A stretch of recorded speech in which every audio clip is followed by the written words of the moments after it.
기도하겠습니다. 하나님 아버지, 이 아침에도 저희가 아버지 하나님과 동행할 수 있도록 이마만큼의 은혜를 주시고 평강을 주시며 믿음을 주셔서 주 앞에 나와 찬송하고 기도하게 하심을 진심으로 감사드립니다. 저희는 때때로 참 어리석어서 주님 앞에 나와 기도하며 찬송하는 은혜를 이마만큼 얻었음에도 불구하고 부질없는 생각에 몰두하면서 주님의 음성과 인도하심에 귀 기울이려고 하기보다는 허탄한 욕망을 어떻게든 채우려고 할 때가 참 많이 있습니다. 주님, 저희를 불쌍히 여겨 주시옵시고 믿음 위에 믿음을 더하여 주셔서 오늘을 오직 믿음으로 살아가는 저희들 되게 하여 주시옵소서. 믿음이 없이는 주님을 기쁘시게 하지 못한다 일러 주셨습니다. 그 어떤 허망한 행동으로 주님께 영광을 돌리겠노라고 말하는 것이 아니라 오직 주님이 주신 믿음에 마땅한 응답으로 살아가는 저희들 되게 하여 주시옵소서. 주님, 때때로 저희들이 여러 가지 고민과 갈등 앞에서 주님의 뜻을 구하는 은혜를 베풀어 주시옵시고 주님의 뜻을 구하는 가운데에 저희의 생각에 매였던 어그러진 것들이 모두 바로 펴지는 놀라운 역사가 있게 하여 주시옵소서. 저희들에게 눈을 주셨습니다. 귀를 주셨습니다. 주님께서 펼쳐주시는 그 모든 일들을 깨닫는 계기로 삼아 주시옵소서. 허탄한 것에 시선을 빼앗기지 않게 하시며 마음을 쏟지 않게 하여 주시기를 기도드립니다.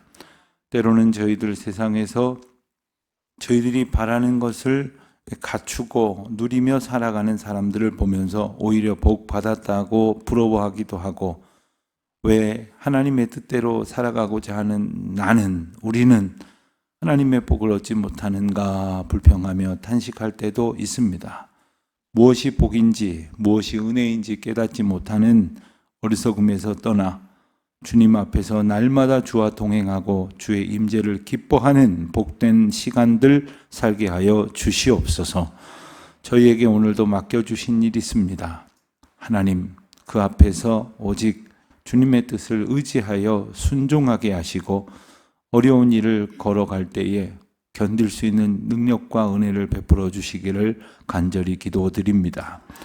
이 더운 날씨에 예배당 공사장에서 애쓸 우리 인부들 하나님께서 한 사람 한 사람 안보하여 주시옵시고 저들이 지어가는 하나님의 집이 만민이 주님 앞에 기도할 수 있는 놀라운 처소로 예비되어져 가는 은혜를 베풀어 주시옵시고 저희도 함께 지어져 가는 은총을 누리게 하여 주시옵소서. 공사의 과정이 참으로 쉽지 않습니다. 깊은 지하에 땅을 파고 예배당을 짓는 그 과정이 여러 가지로 현실적인 난맥상의 그 공기를 지나야 하는데 하나님께서 은혜를 베풀어 주셔서 지혜롭고 현명하게 그 일을 감당할 수 있도록 담당하시는 모든 분에게 하나님의 권능과 능력을 덧입혀 주시옵소서. 오늘도 하나님의 이름으로 모이는 모든 모임마다 주님 함께하여 주시기를 간절히 바라오며 이 모든 말씀 우리 주 예수 그리스도의 이름으로 기도드립니다. 아멘. 시편 73편 15절부터 28절까지 말씀을 보겠습니다. 어제는 시편 78편의 앞부분을 보았고 오늘 후반부의 말씀을 함께 읽게 됩니다. 73편 15절부터 28절 이제 저와 함께 봉독합니다. 내가 만일 스스로 이르기를 내가 그들처럼 말하리라 하였더라면 나는 주의 아들들의 세대에 대하여 악행을 행하였으리라.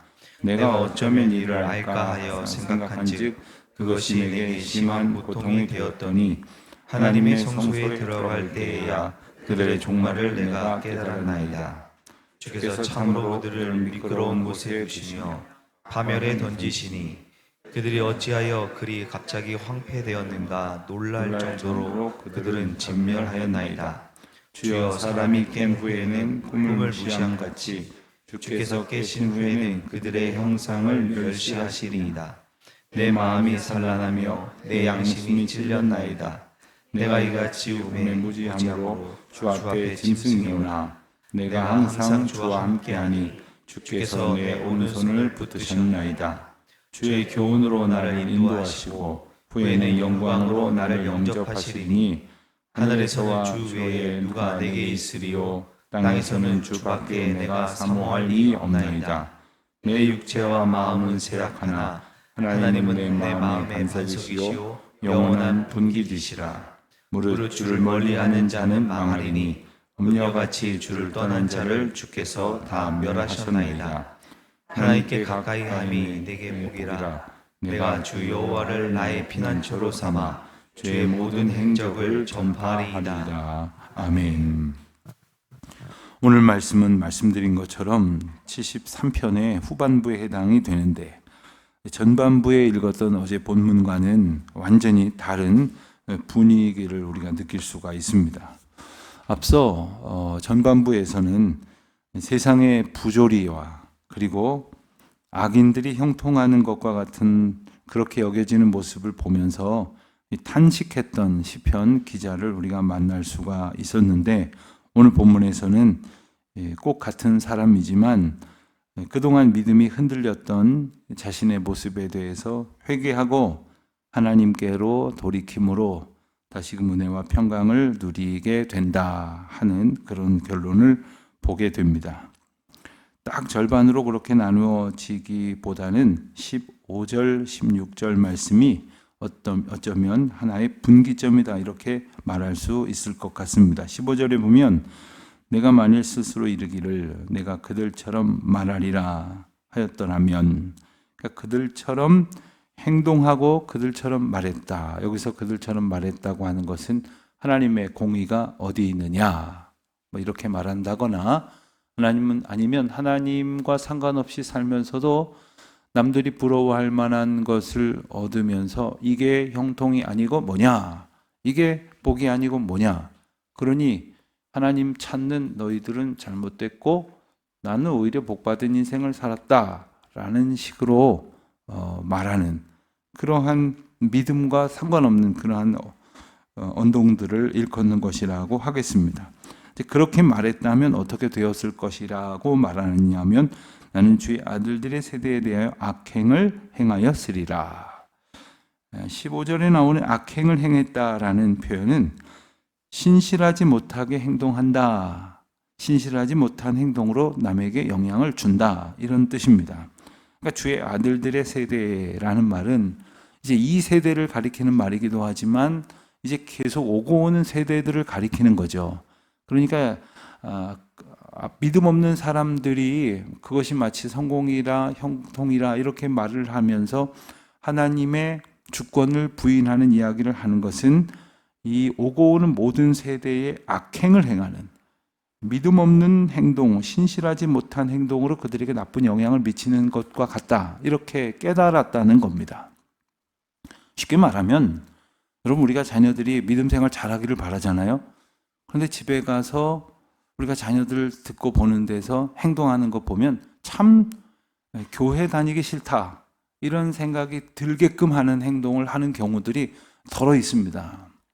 예를 들어서 주일날 교회 갔다 와서 나도 모르는 사이에 아버지 어머니가 오늘 교회에서 참 감사하고 은혜가 넘치고 누구누구를 보니까 더욱 기쁨이 생기고 그리고 소망이 생기고 하나님께서 주신 복이 느껴지고 뭐 이런 이야기들을 해도 자녀들이 믿음으로 잘 따라올까 말까인데, 교회 갔다 와서 하루 종일 말이에요. 누구 불평하고 저리 불평하고 누구 탓하고 누구 욕하고.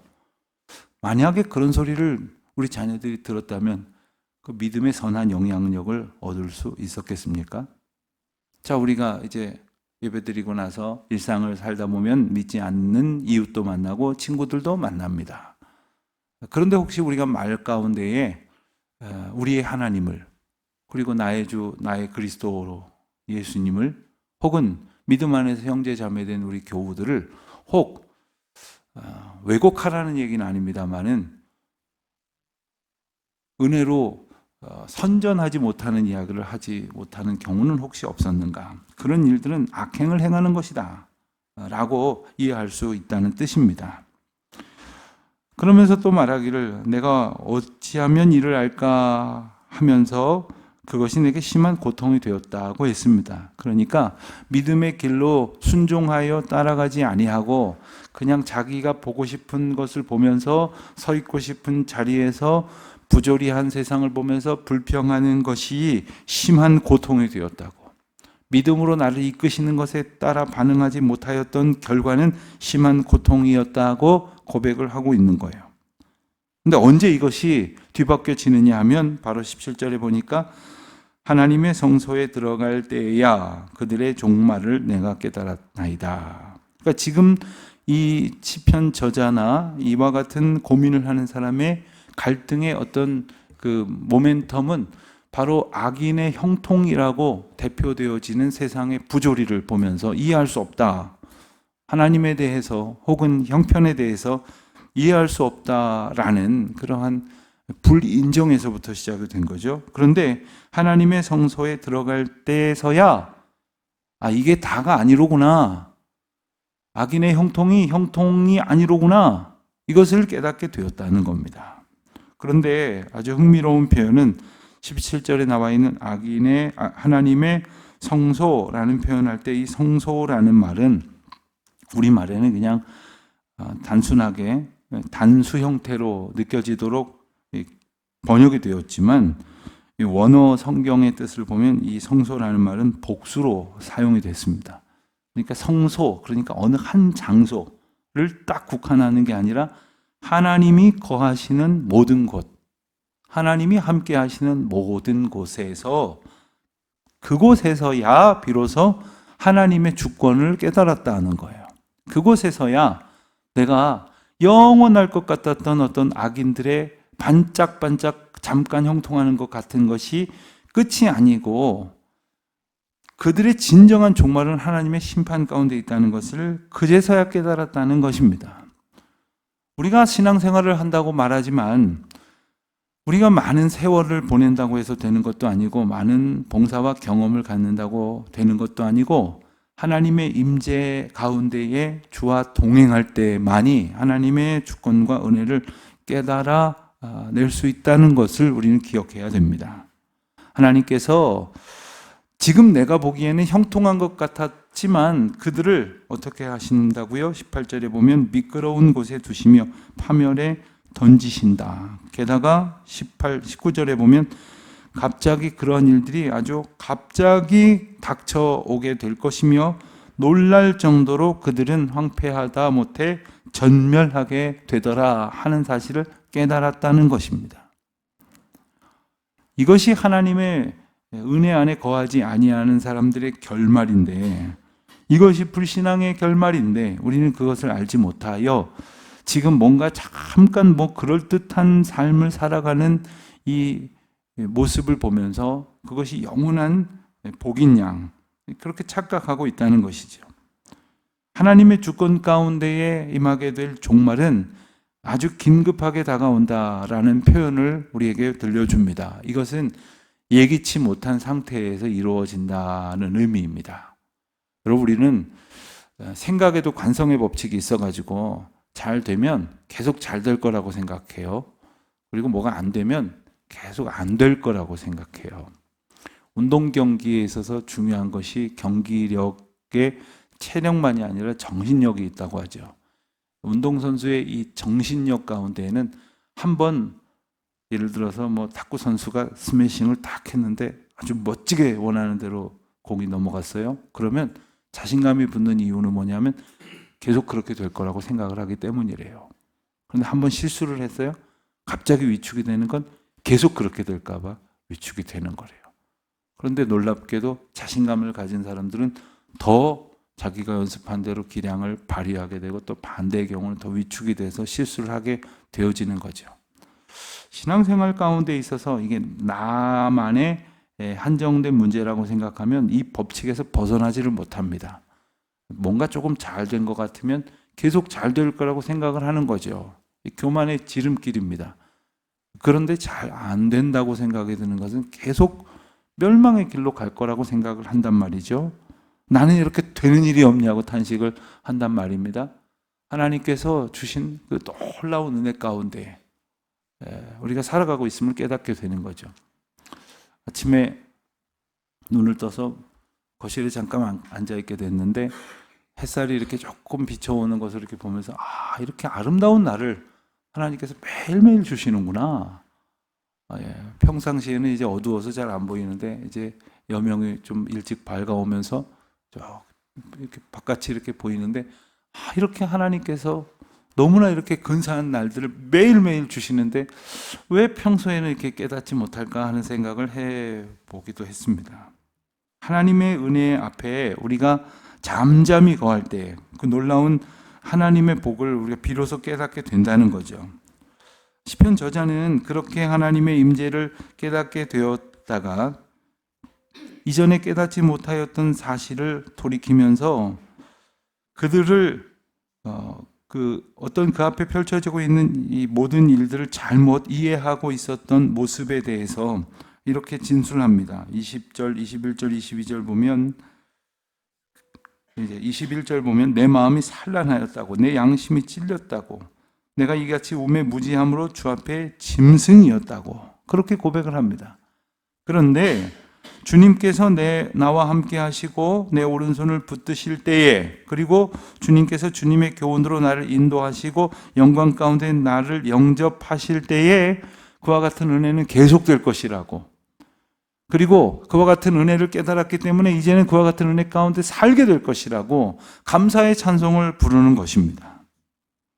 어쩌면 하나님께서 우리에게 주시는 은혜는 이미 주신 은혜뿐만 아니라 이제 펼쳐질 더 큰 놀라운 은혜가 우리를 기다리고 있다는 것을 깨닫게 되어지는 거죠. 앞서 악인들을 하나님께서 미끄러운 곳에 두시고 불신앙적인 삶을 살아가는 사람들을 파멸에 던지시는 일이나 그것이 갑자기 황폐하고 전멸하게 되어지도록 닥쳐오는 그 모든 일은 실상은 이 깨달아 고백하는 이 순간까지 아직 일어나지 않은 일입니다. 그리고 23절, 24절의 말씀도 이제껏 있었던 이야기를 하는 것이 아니라 이제 앞으로 하나님께서 펼쳐주실 놀라운 은혜를 소망하는 가운데 미래형으로 기록된 말씀입니다. 이것이 바로 믿음으로 살아간다는 것이죠. 이 과거에 하나님께서 주신 은혜와 인도하셨던 놀라운 사건들을 깨달아 알게 된 사람은 이제도 그와 같은 믿음으로 살아간다는 거예요. 그와 같은 믿음으로 살아가는 사람은 어떤 사람이냐? 바로 하나님의 성소에 살아가는 사람이고 성소에 날마다 들어가는 사람이고 성소에 날마다 거하는 사람입니다. 그 어떤 형편을 살더라도 세상은 아주 지옥이 따로 없다고 말하는 힘겨운 삶의 자리를 살아간다 하더라도 그렇게 느껴지는 고통 속에 있다 한지라도 하나님께서 함께 하실 때 그것은 모든 것을 이겨낼 수 있도록 도우시는 하나님의 손길과 함께하는 자리가 될 것입니다. 그와 같은 은혜가 저 여러분 가운데 있을 것이죠.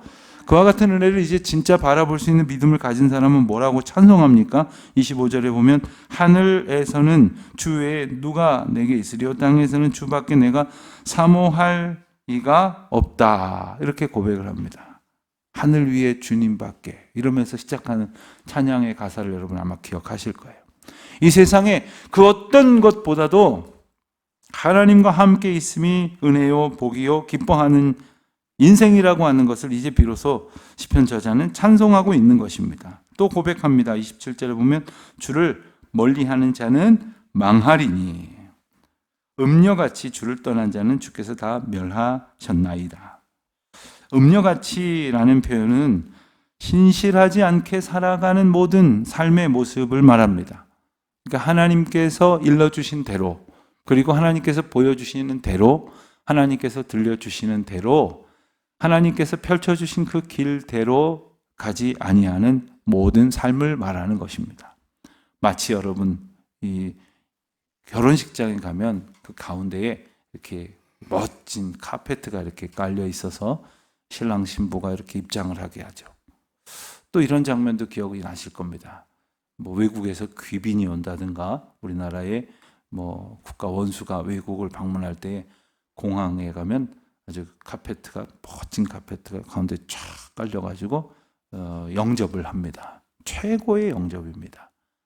그런데 그 길로 걷지 않고 엉뚱한 데로 걷는다고 한번 생각해 보세요.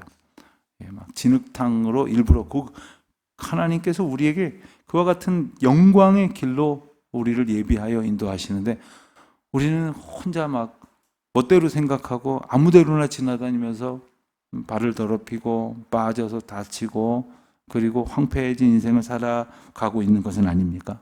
그래 놓고는 왜 세상이 왜 이러냐고, 왜 나는 하나님의 뜻대로 살았는데 왜 이러냐고 그렇게 원망하고 있는 것은 아닙니까? 우리는 모두 하나님 앞에서 복을 얻고 하나님이 주시는 형통의 은혜를 누리기를 원합니다. 그 열쇠가 오늘 본문에 분명히 담겨져 있죠. 하나님께 가까이함이 내게 복이라. 주를 멀리하는 자는 망할 것이다. 이렇게 분명히 말씀해 주시는데 오늘도 우리는 무슨 복을 찾겠다고 어디를 그렇게 헤매고 있는 것인가? 하나님과 함께하는 것이 복입니다. 오늘 내가 원하는 그 일이 꼭 돼야 복이 아니고 내가 원하는 대로 모든 것이 이루어져야 복이 아니고 어떤 상황 속에서도 하나님께 더 가까이 가는 것. 그래서 비록 실패를 했지만 주님께 더 가까이 가서 더 간절히 주님을 만나기를 소원하여 주님을 더 의지한다면 그게 복이라는 거죠.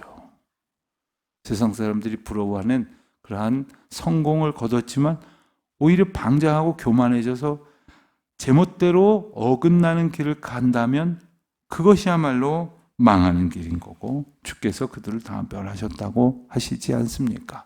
오늘 하루의 삶을 통해서 우리를 붙드시고 가까이 하게 하시는 주님의 은혜와 함께 하시는 저와 여러분 되시기를 축원합니다. 하나님 아버지,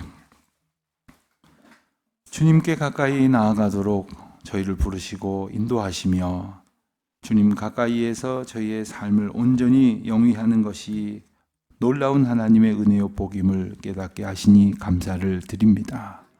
어떠한 형편에서도 주님이 들려주신 그 말씀에 부합하여 살아갈 수 있도록 연약한 저희들을 도와주시옵시고 믿음으로 살고자 하는 저희들에게 더욱 믿음으로 충만케 하여 주시옵소서. 예수님의 이름으로 기도드립니다. 아멘.